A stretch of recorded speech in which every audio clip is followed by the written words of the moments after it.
welcome everyone to this session on Mitral TEER. I'm David Cohen from the Cardiovascular Research Foundation and St. Francis Hospital in the United States. My co-moderator, Dr. Bill Gray, seems not to be here, so we will start without Dr. Gray, and we'll have the panel introduce themselves when we get to the discussion towards the end. So we have 5 brief talks. We were only 8 minutes each, so we'll try to stay as close to on time so we have a good discussion at the end.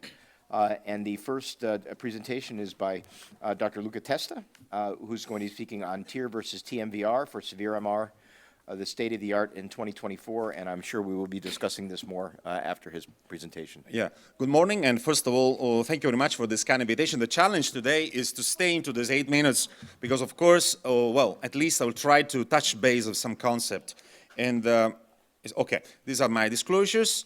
Well, definitely we are looking at an expanding portfolio of transcatheter mitral repair and replacement. And obviously we are all familiar with all these names at least, but definitely are in a different stage of evolution, but also just a few of them are available in the market here and there in the world. But definitely we need to look at the guidelines. And obviously I'm going to refer to my guidelines from European Society of Cardiology, where they say, clearly say, that the transcatheter edge-to-edge repair should be used only in selected cases. And selected means according to clinical evaluation, but also anatomical evaluation, which is obviously a huge source of problems sometimes. We'll get there in a minute.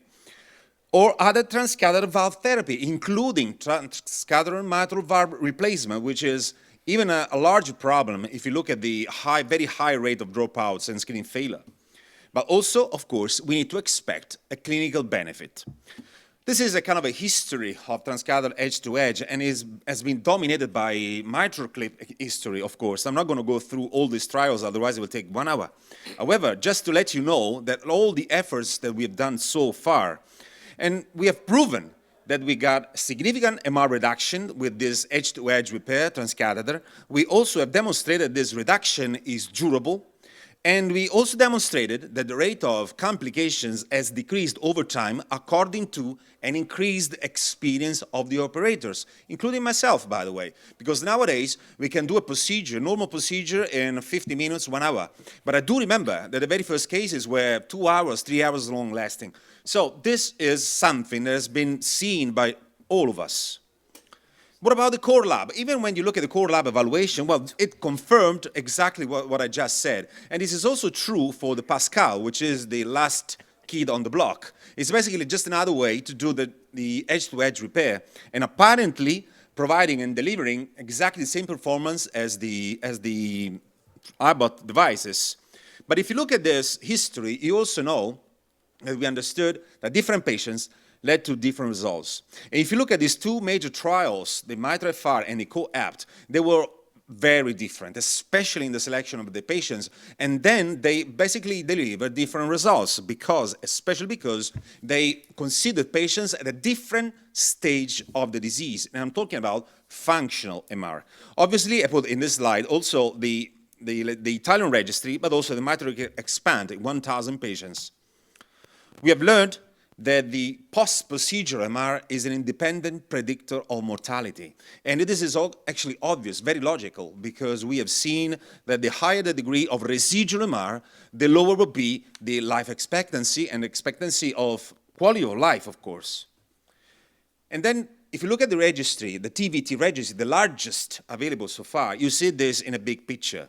If you look at the grade 3-4 residual MR and survival relationship, you'll see that up to 1 year, you got 48% cumulative incidence of death.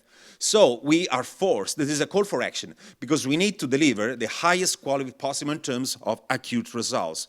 And this is the place where we need to evaluate what we have done so far, because obviously if you look at the different studies here, they are not compared head to head. But if you look at this residual MR, you see there is a different percentage here and there. But this is the space for the dream of TMVR. The dream of TMVR is a procedural goals and a design. So ease of implantation, regardless the etiology of MR, with a reliable elimination of MR and less recurrence of MR. And this is the scenario. As you can see, it's really, really complicated. Of course, we got no time to discuss all of this, but at least we can discuss what is going on now. And these are the current TMVR clinical pivotal trial landscape. And we got basically 3 trials, Summit, Apollo, and Circle, with these 3 different devices. But I have to say that it's just one is actually randomized and non-randomized arms. The first one, the Summit trial. All the other, Apollo EU and all Apollo FDA, are basically enrolling, likewise, and Circle trial in dedicated registries. But I have to say that much earlier phase, these 5 different prostheses are trying to find a space in the interventionist portfolio. I don't know what is going to happen, but definitely we will have a lot of data to discuss. This is just an example for you of the Tendyne. As you all know, a Tendyne deployment is basically a surgical procedure. Surgical because it's transapical. So the fact that these devices can be released, the transapical or transseptal, makes a lot of difference. We'll discuss that later on, of course. But just want to show you that we can abolish, we can eliminate in selected patients, we can eliminate the MR with, let's say, high chances not to see MR again for the rest of his life. But definitely we need something that is more feasible. And I'm talking about transseptal procedures. The Intrepid is probably one possible option, one possible answer. And definitely this is one of the cases. As you can see, this is transseptal, high pace is coming, and this is a very controlled release. I want to let it go just to show you something. And ultimately, you will see that this valve will expand. But you will immediately understand also the main source of ruling out this possibility, the LVOT obstruction, which is the main thing we need to consider for TMVR, as you can see, because all these devices are very bulky. We got some data to discuss, and definitely, if you look at the Intrepid experience, these are the transapical results. Basically, we have seen that over the let's say, following 2 years, the MR reduction is consistent and durable, definitely, 100%. However, this population was at very high risk. As you can see, at 2 years, mortality was 1/3, more or less. So in other words, and I'm getting close to the conclusion, TEER treatment is suitable for mitral regurgitation. Yes, of course, we know that since 20 years. However, there are potential challenges that suggest alternative therapeutic approaches are needed. Because, of course, we need to consider the anatomical suitability, the treatment efficacy, and durability. And if you only consider the EXPAND G4, more than 1,000 patients, you will see that on the left side of this slide, 26% of patients enrolled are clearly suitable. All the other patients were not really suitable. And I'm talking about patients with secondary jet, with severe MAC, with leaflet calcification, all these anatomical conditions. So in other words, in real life is way, way different from the randomized controlled trials or registries. We got this. This is, let's say, propensity score match registry that has been published last year in European Journal of Heart Failure, comparing TEER versus TMVR. And apparently, there is a significant advantage of TMVR in terms of durable MR reduction. However, we are probably comparing pears and apples here. So we need to discuss this data further on. Head-to-head, safety, well, obviously there is a lot of difference in terms of experience. I mentioned that earlier. So we are all very good at doing TER. However, we are still learning how to use all these devices in terms of TMVR. What about efficacy? Well, no questions. When the patient is suitable, when the anatomy is suitable, when TMVR has been done properly, there is a clear advantage in terms of reducing MR in a reproducible way. Ease of use, I just said, it's not that easy to use these transcatheter valves. Lifetime, well, it's all about known. Eligibility, as I said before, 80% screen out rate for TMVR because of LVOT obstruction, especially for LVOT obstruction. But we got a 15% more or less for edge-to-edge repair. These are my conclusions. A toolbox of transcatheter mitral valve repair devices will likely be available in the future. TER is and will be the mainstream of TMVR repair, in particular for pseudoanatomies. And COAPT-like patients, we'll discuss that further, at least until a reasonable TMVR replacement platform will come. Thank you very much.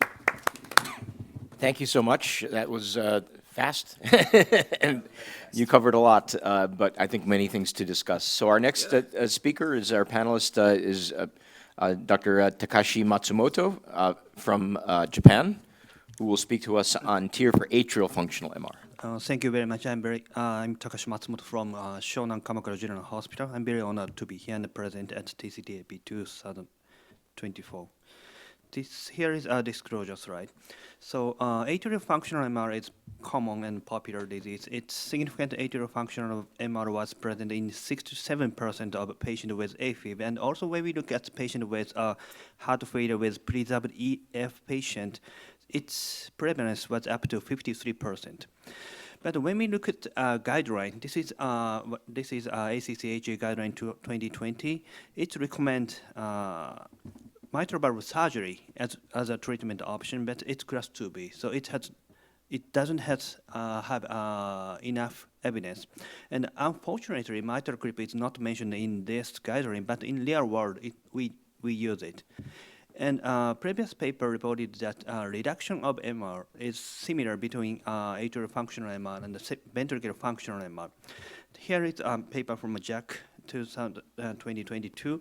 When we look at atrial functional MR patient, proportion of MR grade equal to or under 2 plus was 97.9% at one month follow-up, and at 1 year follow-up it's 100%. So let me show one case. This is an 82 years old female. Her height is 148. It's a very small lady. Patient has hypertension and CKD. And in 2015, moderate MR was pointed out, but it's moderate and asymptomatic, and we decided to follow up this MR. But 2022, this patient developed heart failure and admitted to our hospital. STS score was 8.8%. And here is a baseline transthoracic echo. LV function was normal, and EF was 58.7%. Here you can see very large left atrium and with very wide MR jet. LA diameter was 53.7 millimeter, and EROA was 0.35 centimeter square. So this is asymptomatic significant MR patient, and her surgical profile was high, so we decided to perform a mitral clip for this patient. I used XCW clip, so with one clip deployment, MR gone. So in terms of MR reduction, so mitral clip works, TR works very well, but there are several challenging points. Here I show a 3-point definition of atrial functional MR. It is very important to conduct a study, and its subtype and atrial functional TR, not MR. So there are several studies that reported about studied about atrial functional MR. But when we see definition, several paper use different criteria. One paper used cutoff for annular size, but others are not. And when we look at the ejection fraction, some paper uses 50%, but others use 55%. So this is a very difficult point to for us to conduct a study. But recently, Jack review reported some suggested definition. Of course, it's not perfect, but it's very useful. MR with structure in normal mitral valve leaflet. It means this MR is not primary MR, and LA enlargement. It's defined as indexed LA volume over 34 cc, and normal indexed LV end diastolic volume and LV ejection fraction equal or over 60%. So it means this MR is not ventricular functional MR. So 60% is a little bit seems like high, but when patient has a significant MR, there is a risk to overestimate ejection fraction, so it seems like reasonable. And the other point is subtype of atrial functional MR. There are two major types, flat valve type and hamstring type, but it's not clear that these are different disease, or hamstring type is developed from flat valve type. But one echo paper suggests a very important mechanism of atrial functional MR, development of atrial functional MR. If patient has an AFib, causes airway dilation and leaflet remodeling and atriogenic tethering. This atriogenic tethering is very important. It is a point that posterior leaflet is touching, going to a posterior side and causes tethering. So if this atriogenic tethering is dominant, leaflet and valve tends to become hamstring type. If not, valve tends to become flat valve type. And clip selection is as a problem. Of course, now we can use 4 types of clip. This G4 system enable us tailor-made therapy, but sometimes confuse us. So of course, clip selection it depends on a center. In my center, when we treat a Hamiltonian type, usually those patients has a very short posterior reflex. So mainly we use NTW, but when we treat a flat valve type, we use NTW or XTW. It depends on length of posterior leaflet. And the final point is atrial functional TEER. Same as atrial functional MR, it has 2 types of TEER. One is flat valve type caused by annular dilation. The other is tethering type caused by left side heart disease. The impact of treatment MR is different between these 2 types of TEER. So here is a severity of TEER post mitral TEER. Then when we look at ventricular functional MR patient, after treatment, TEER, during follow-up, TEER improves gradually. But this TEER is a tethering type. But when we look at the atrial functional MR patient, TEER doesn't change during follow-up. These are flat valve type TEER. So this is very important when we treat patient with both significant atrial function MR and TEER. So in my center, when we treat those patients, we need to fix both valves. So at that moment, we don't have any transcatheter technique for TEER, so I send patient to surgery. But recently, trial and was published, and TriClip was approved in U.S. And trial trials showed durable TEER reduction during 1 year follow-up. This means, of course, it means near future we can have a transcatheter treatment option for our TEER, and at the same time, this transcatheter technique expand the indication of mitral clip for our atrial functional MR patient. Thank you very much.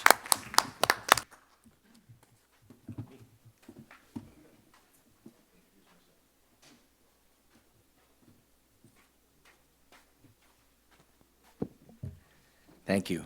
I'm David Cohen from the United States, as I mentioned, and I'm going to be speaking about a topic near and dear to my heart, which is the cost effectiveness of mitral clip for patients with heart failure and secondary MR. And these are data that we presented a few years ago. My colleague, Dr. Suzanne Barron, did a lot of this work. This is data from the COAPT trial. So we know that in the COAPT trial, TMVR using the mitral clip shows reduced mortality and heart failure hospitalizations compared with guideline-directed medical therapy. But given the high cost of the mitral clip in the U.S., it's about a $30,000 device, and the fairly sizable population, it's important to understand the cost effectiveness of this approach. And so we set out to study this in the context of the COAPT trial. Very lucky to have a wonderful randomized trial to work in. I think you're all aware of that. It was 614 patients with severe secondary mitral regurgitation who were randomized to mitral clip plus guideline-directed medical therapy or guideline-directed medical therapy alone. Guideline-directed medical therapy is obviously the cornerstone of treatment for patients with secondary mitral regurgitation. The economic analysis was performed from the perspective of the U.S. healthcare system, but I think you'll see why it generalizes quite a bit. And in general, what we tried to do was use the observed data. We had 2 years' worth of data for all the patients. There was no crossover permitted up until 2 years of follow-up. And then we projected the lifetime survival, quality-adjusted life expectancy, and costs.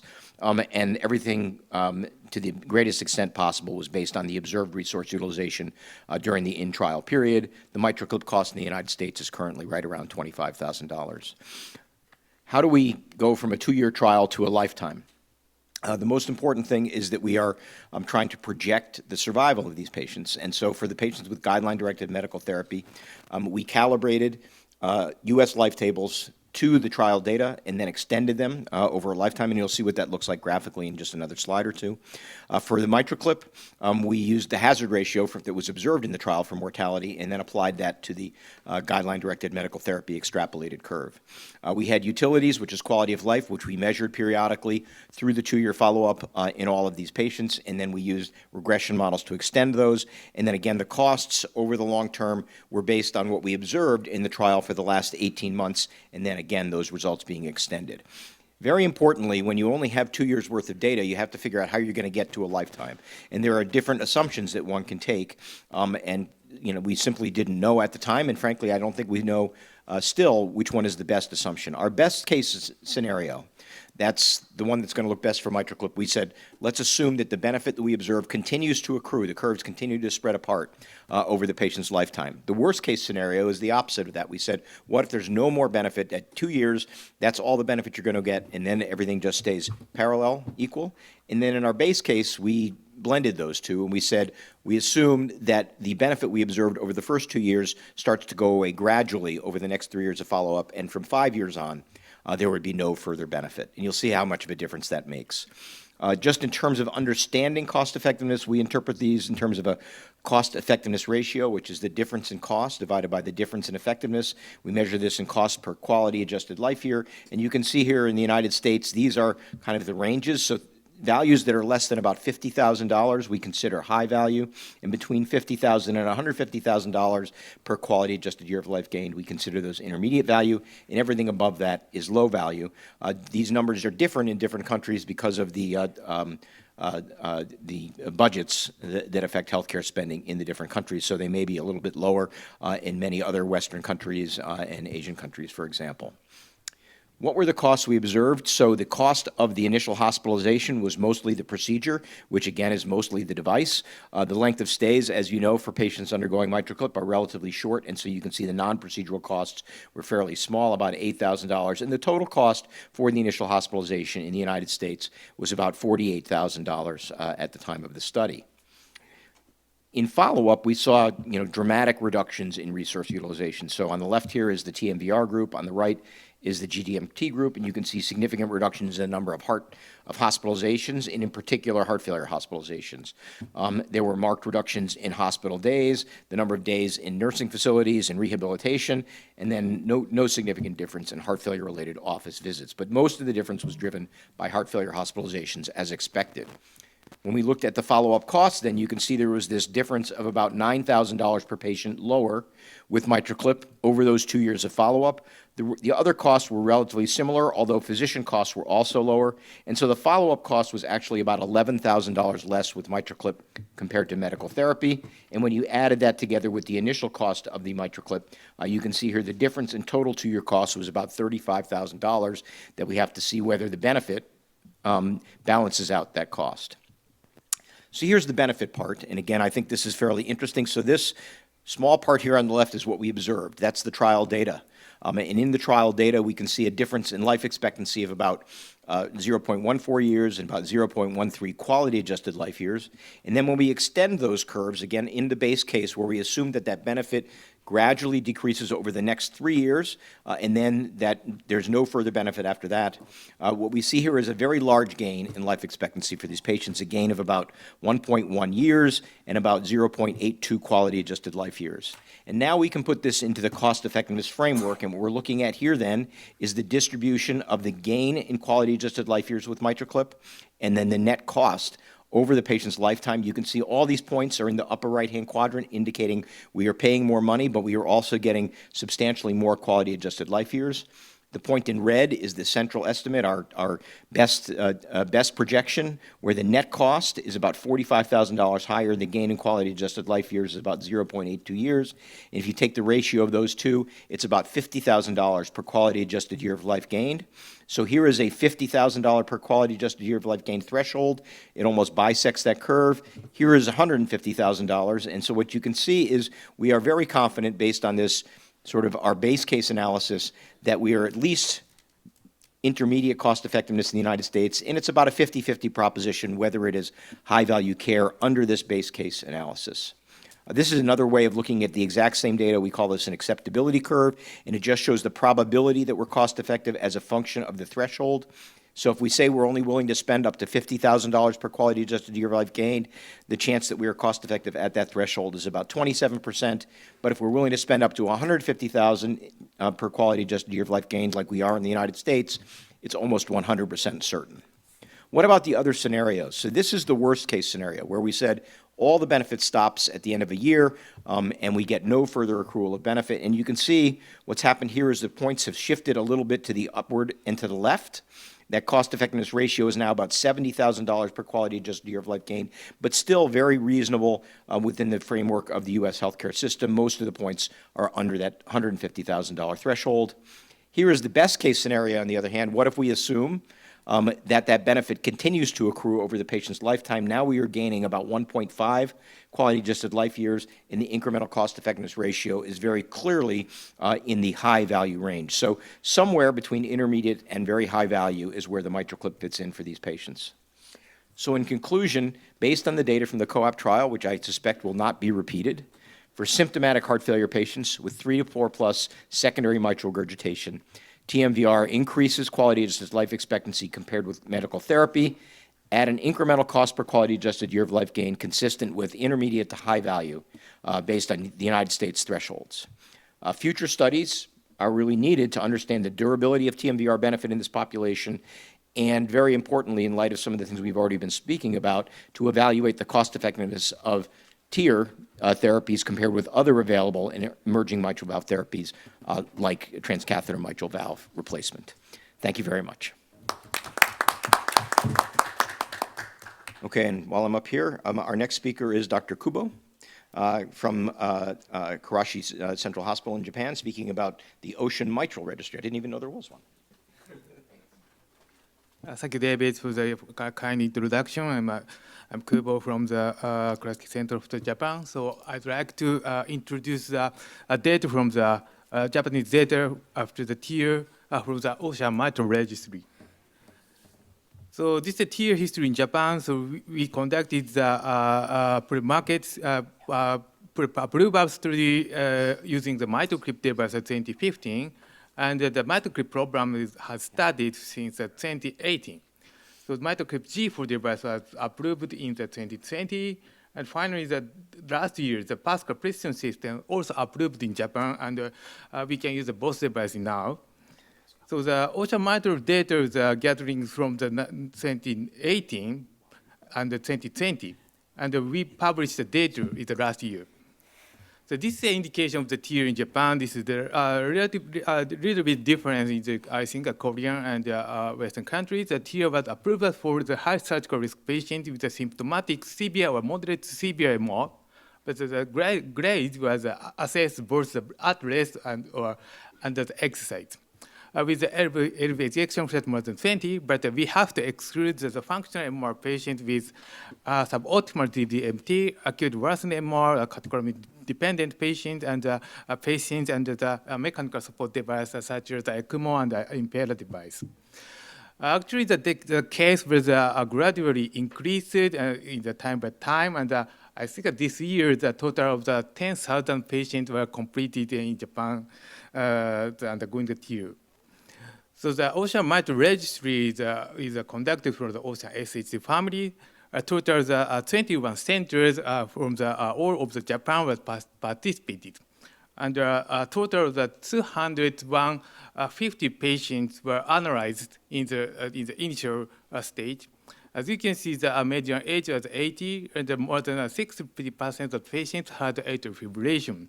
Most of the patients had renal insufficiency and experienced heart failure hospitalization within 1 year. More than 60% of the patients had NYHA class 3 or 4, so the very symptomatic patients. And 75% of the patients with the secondary MR, and among these, 20% of the patients are atrial functional MR. So I think this proportion is almost similar to your European cohort, and the median ejection fraction is 43%. So in this registry, conducted the 2018 to 2020. So we have some proportion of the mitral clip G4 device. The proportion of the mitral clip G4 devices are only 30%. And after the G4 introduction, the clip number significantly increased, and also the device time and fluoroscopic time is significantly decreased. So both devices, we effectively reduced the MR grade, but interestingly, the severity of the MR grade is almost similar between the G2 and G4 era.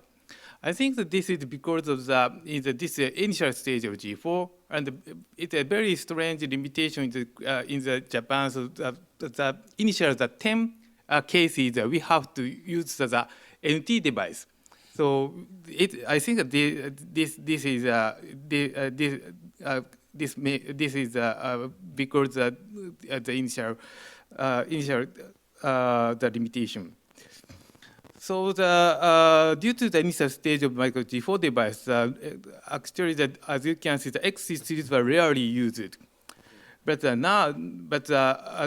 longest clip time was more commonly used in the primary MR. But now we can now I think that the XC series is the first choice clip for any types of MR. So as you can see, the MR reduction is dramatic at 1 month. The moderator less is 97%, and mild less is 75%, and it was durable at 1 year. But the moderator MR slightly increased at a 1 year follow-up. I think that it is due to the increased MR in the primary MR. So this is a cellular NOH class, functional class. As you can see, the NOH class are dramatically improved at 1 month with 53% of the NOH class 1 and 97% of NOH class 1 or 2. And it was much very durable at 1 year. This is a 1 year outcome. As you can see, the mortality rate at 1 month is 1 year is 12%, and the heart failure hospitalization rate is 15%. So as you can see, the leaflet adverse events such as a single leaflet device attachment, leaflet tear is around 1%. And the mitral valve reintervention rate is only 2%. So here is you can see the TRAM registry from Germany and the TVT registry from the United States. Compare the Western registries conducted in the Western countries. In Japanese result is not so good, not so bad, so very favorable and a little bit better than these data from the Western countries. When we look at the impact of regular MR, so the regular, of course, a major regular moderate to severe MR was associated with the increase in the death or heart failure hospitalization. But also the moderate regular MR is also similarly increases the risk of the death of heart failure hospitalization. So from this data, so we have to reduce MR as much as possible using the wider and longer clip arm type. So when we look at the impact of regular MR according to the MR etiology, the adverse effect of the regular MR were more strongly observed in the primary MR. So I think that this is due to the, if you use the TEER in the primary MR, even in the very small prolapse, so we can see the recurrence of the MR at follow-up. So I think that this phenomenon affects this result. There's some publication from the OCEAN-Mitral Registry. This is published by Dr. Sugiura in the Bonn University. So he classifies the cardiac damage in the patient with the primary MR in the 4 groups based on the LV and LA and right heart damage. As you can see, the stage 2 and this stage 3 is associated with a favorable clinical outcome and impaired clinical symptoms. And also Dr. Imamura from Toyama University analyzed the predictors of the adverse events in the functional MR after the TEER. He found that the 3 predictors, a number of heart failure admission, a BNP level, and the intravenous catecholamine, and he developed the risk models using these factors, and these risk models clearly shows increased risk of the adverse events after TEER. Finally, my colleague Dr. Ono evaluated the impact of the LVEF worsening after TEER procedure. Do you know the LVEF a little bit worsened after the TEER procedure due to the MR reduction? But she found that this phenomenon, the worsened LV ejection fraction after TEER, defined as a relative decrease of the 30% is not associated with the clinical outcome. This is an important message for us. So now the OCEAN-Mitral Registry already has 6 publications, but we have ongoing more than 50 proposals. And now we prepare the data of the more than 3,700 patients with more than 2,000 mitral clip G4 device. So I think that more publications were expected in the near future. In summary, the initial result of TEER with the mitral clip device in Japan were excellent compared to the result from the other countries. Mitral G4 system had an impact on procedure quality, but now the effect of the MR reduction was under investigation. Our registry suggests that we have to reduce MR as much as possible, irrespective of the valve anatomy. So OCEAN-Mitral Registry is ready to create a lot of evidence in the future, like the OCEAN-TAVI registry. Thank you for attention. Thank you. Our final speaker before the discussion is Dr. Do-Yoon Kang from Asan Medical Center. Welcome. Yeah, thank you. I really envy the Shunsuke that the data is increasing and very large sized, and in Korea it's still very small. I will just introduce our center's data with the Korean experience. The mitral clip began 2020 in Korea, but it's just 2 years later than Japan. However, the problem is that it's still not fully covered by the insurance. There's some problem with that, and nowadays, as you know, that there's some problem in the regional strike, and the procedure is almost stopped like the pandemic.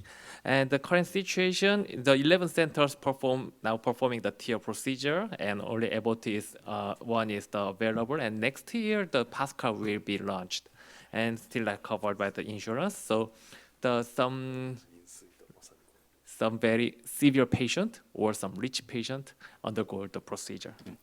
And about 300 patients underwent the mitral procedure who in the Korea, maybe about 12% or 30% to the Japan.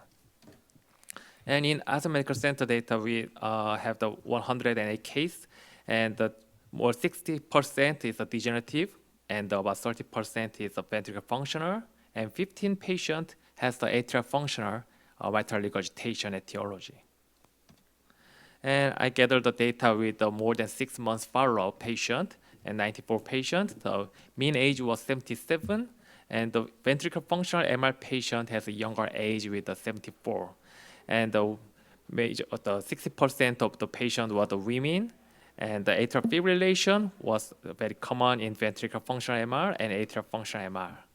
And the ventricular functional MR patient has the distinct characteristics with a higher rate of the diabetes and the prior MI or PCI history. And the echocardiographic characteristics shows the low EF and the higher, larger LV volume in ventricular functional MR, and the bigger atrial function array size in atrial functional MR patient. And the atrial functional MR patient accompanied with the severe or moderate TR in more than in 85% of the patient. And this is the procedure characteristics. That the number of the clips in our center was the 1.7 clips in average, and the major of the patient implanted 2 clips. And in G4 era, the first clip was most common with the XTW. The difference with the Japanese data, we prefer the XTW as the first clip, and the second clip also with XTW, and some patients use the NTW. And in ventricular functional MR, the XTW was more used. And procedural outcomes, this shows the very early learning period data that shows the MR grade 3 or 4 plus in the 13% of patient. And in last 40 patient, in last half, 50 patient, the rate was 4% that showed moderate to severe MR after procedure. I think that we are learning and stabilizing the outcome. And the SLDA and was happened in one patient. And the immediate post-TEER echocardiographic shows that still low EF and the larger the LV volume, and the LV size was a little bit smaller with the mitral clip procedure. And this is the delta ejection fraction. There was a decrease in the LV volume and the LV size in ventricular functional MR with no significant change in the LV ejection fraction. In atrial functional MR, you can see a very large amount of the volume reduction in after mitral clip procedure. However, because of those very small numbers, still this is just showing our data. And the 1 year clinical outcome, most of the patients underwent 1 year follow-up, and all patients underwent 6 months or more follow-up. And all-cause deaths was occurred in 4.3%, and the CVA in 3.2%. And 2% of the patients, 2 patients underwent open artery surgery because of the SLDA and MR progression at the 5 months. However, all patient was the early period patient. So patient underwent TEER had distinct clinical and echocardiographic characteristics by the etiology of MR in Aspen Medical Center. And TEER showed favorable echocardiographic and clinical benefit for high-risk patient, and especially for the late years after the early learning period. And now we are gathering the data from the Korean nationwide prospective registry with the PMS, and we are trying to gather more data with the Korean Association of the Structural Heart Disease, like OCEAN-Mitral. And maybe we can give you more data after that data the collection. Thank you for your attention. Thank you very much. Actually, could you stay just for one question? Then I want to go to the panel and then have our discussion. So the mitral clip is still not reimbursed, as you said, in Korea. Do you know the reason for that? What is the challenge that the health system is facing? This is a very the specific Korean situation that the government is very defensive to reimburse a new technique, the expensive procedure. So actually, there was some opportunity that could be reimbursed, but the government just agreed to reimburse very small amount of the total fee. So we declined, and we are doing the argument about that. So there is work going on, hopefully, to get reimbursement for the whole country? Yeah, I hope that this year, late this year or next year. Okay. Yeah. Good luck for that. Thank you. Well, we have a large panel here, and I'm going to butcher everybody's name. So I want everybody just to introduce themselves and say where you're from to spare me the embarrassment, please. Hello, I'm Kyung-Choi from Samsung Medical Center, Korea. I'd like to ask to... Can we just, I just want to actually go have everybody introduce themselves first. Okay. I'm John Kim from Jeonnam National University Hospital in Korea. I'm Simon Lam from Hong Kong Queen Mary Hospital. I'm Takao Morikawa from Sakakiba Heart Institute of Okayama, Japan. I'm Dr. Hwang from Seoul, Korea. I'm Dr. Well, I'm Luca Testa from Milan, Italy.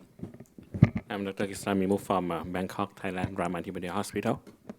Shirai from Kokura Memorial Hospital, Japan. I'm Takashi Matsumoto from Shonan Kamakura General Hospital, Japan. Thank you so much. So now you can ask your question. I'd like to ask to Dr. Tesla.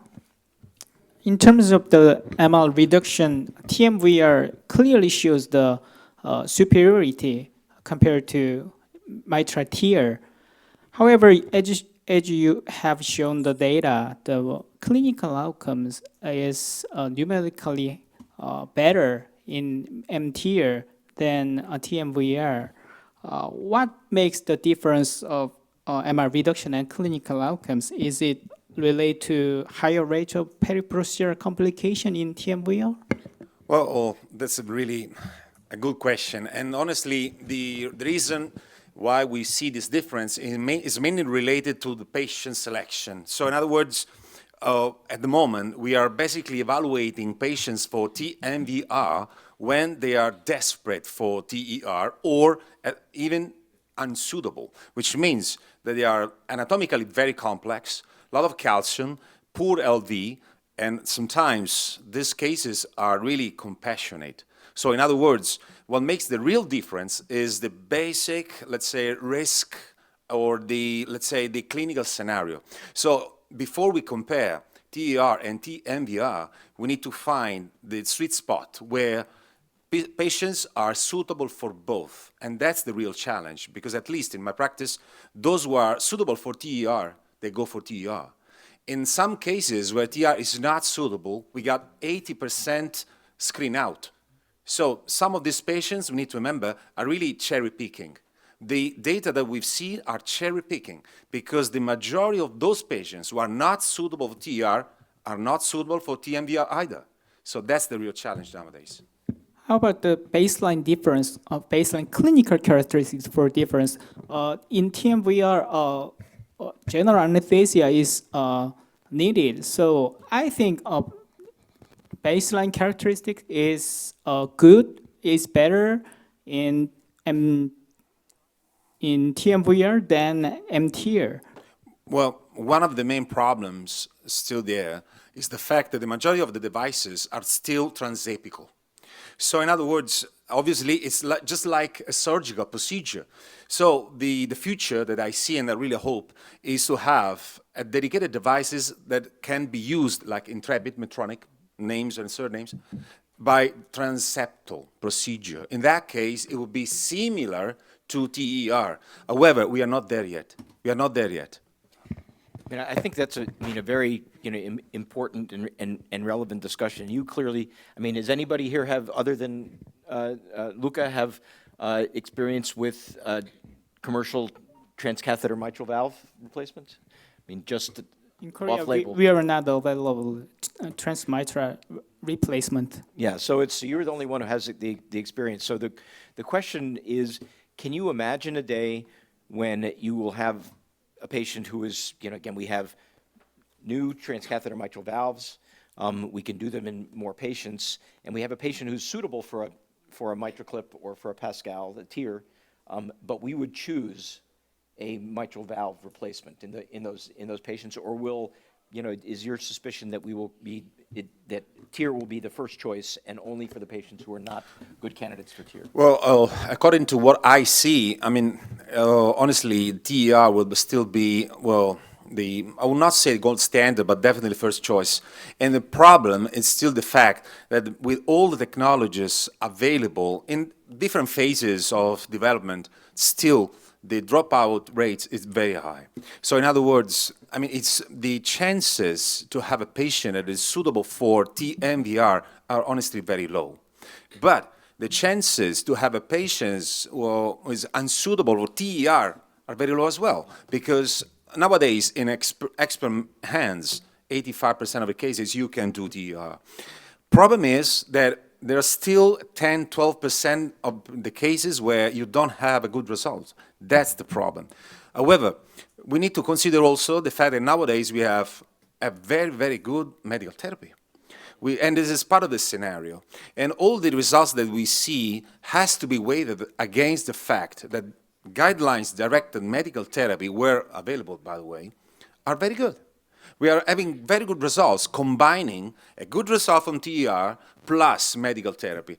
So, I mean, differently from aortic stenosis, the mitral disease is way more complex and involves the disease of the LV. It involves the disease of the atrium. It involves the disease of TR, the hypertension, pulmonary hypertension, a lot of things.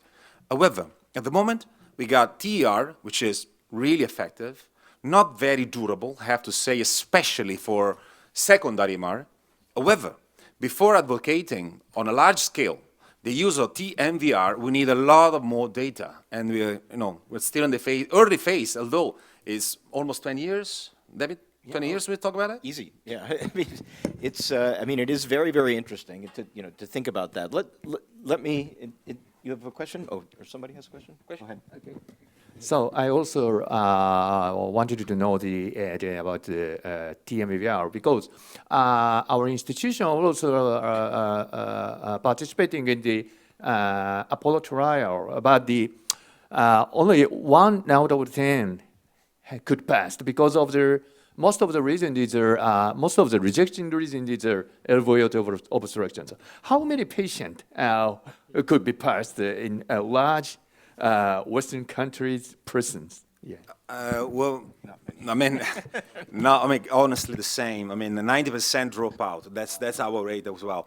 Indeed, if I could just mention, some devices are under development. I'm talking about devices that can split the anterior leaflet of the mitral valve in order to reduce the possibility to have LVOT obstruction. This is not the session, but there are some other ideas in order to improve the acceptance rate.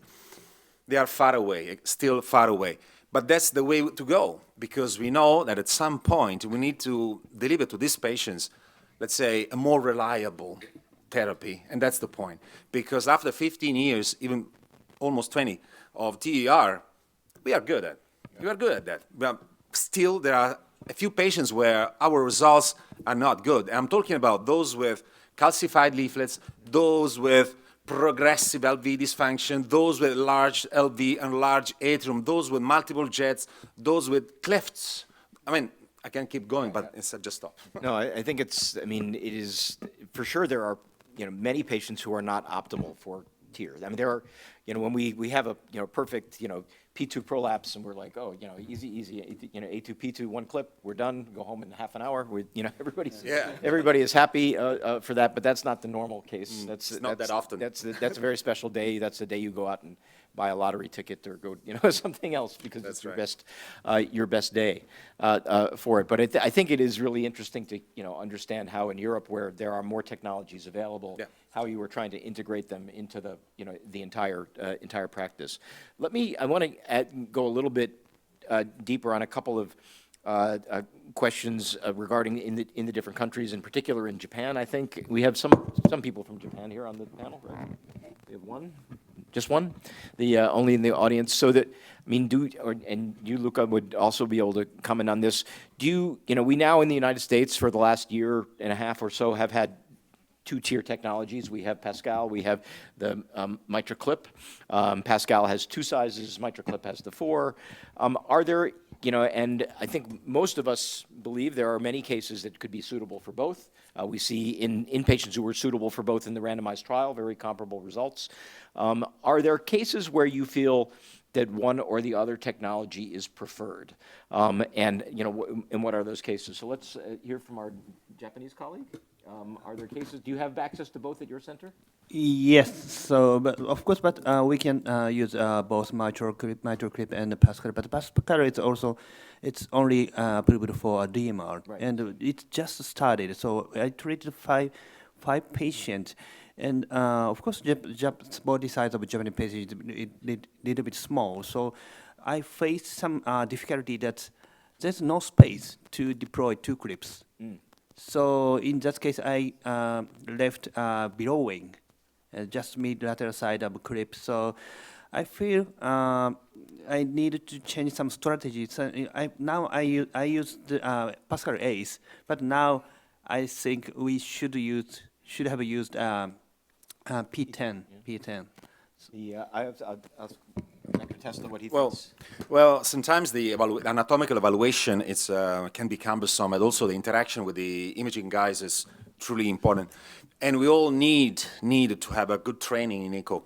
However, at least according to my experience, I've seen that there are cases where Pascal can be a better idea, especially when you start with a reasonably high gradient, because apparently this spacer, if you see what I mean, probably delivers, the same result in terms of MR reduction without increasing the gradient that much. So if you anticipate, because the anatomy is relatively small, that you're going to have a gradient, probably Pascal can deliver a better option. Also, I would say in those cases where the valve is really degenerated, you got multiple flares, you got rupture chordae, sometimes use of Pascal can be a better idea because, especially when you have to reposition, it goes deep in instead of just flaring. Too many details, I understand, but just to let you know and to figure out, when you open the clip into the LV, sometimes you get entangled. It's a bit of a mess. With Pascal, you just open and proceed further. So in other words, the chance to get entangled is minimal. So if you anticipate you are going to place two devices, Pascal sometimes is more forgiving. Yeah, the issue of the small annulus, I think, is one that, I've heard from others, and we've, incorporated at our own center. We have had cases, specific cases where we tried to use a mitral clip prior to the approval of Pascal and got too high of a gradient and abandoned, and then brought them back to treat with Pascal, and were able to get a decent result, not no gradient. And it is a little bit, the point about choosing which one is somewhat counterintuitive. We've found the same thing, which is that the better device for the small annulus, the small valve mitral, is actually the P10, which is the larger device, and it probably is because of the spacer. It's somewhat counterintuitive. I think this is actually the explanation. With this spacer, you can get a nice grasp, if we allow it, but also you don't create a lot of gradient. So in other words, we need to compare, an experience with the Abbott that comes from the early 2000 years. So, but now we are talking about something that is available since 2 years. So let's say availability and also familiarity with the device makes a lot of difference. However, if you want to just deliver a message, let's say that for small annules, definitely P10 is a good choice. It's a good choice because of this spacer and the facility, the ease of use that you have. Yeah, and I think also the point you made about, especially if you're going to be working out towards the commissures, if you think you need to be out by the commissures, there are some advantages of the Pascal system because you can do, we call it elongate, where you can slide it back out if you don't get quite as deeply entangled in the chordae. So I think it happened to me a few times, and it's a real mess because you really try, you customize, you do things hoping to get free, but it's not you don't always know. Yeah. Just very quick recommend. I think for Asia patients, it's definitely another big consideration for small anatomy. So, for example, we screen for TMVR. The LVOT really doesn't work. 10 out of 10 will be failed, or 1 you need special attention, prepare for any other thing. And so that's the reason why it's difficult to compare both, because although technology-wise you can have a good comparison, but bring to reality, you're not treating the patient, you're just cherry-picking patients that you want to fit the device. So I think it's still a long way to go. And I think I really enjoy the registry from Japan and also the advanced technique, and I see if we can do also very good results in the Asian population and learning from Western world. Well, I think we should all, that's why we're here at this conference, to learn from each other, hopefully. We are at the end of our session. I want to thank all the panelists and the speakers and all the audience for coming, and have a great rest of the meeting. Thank you.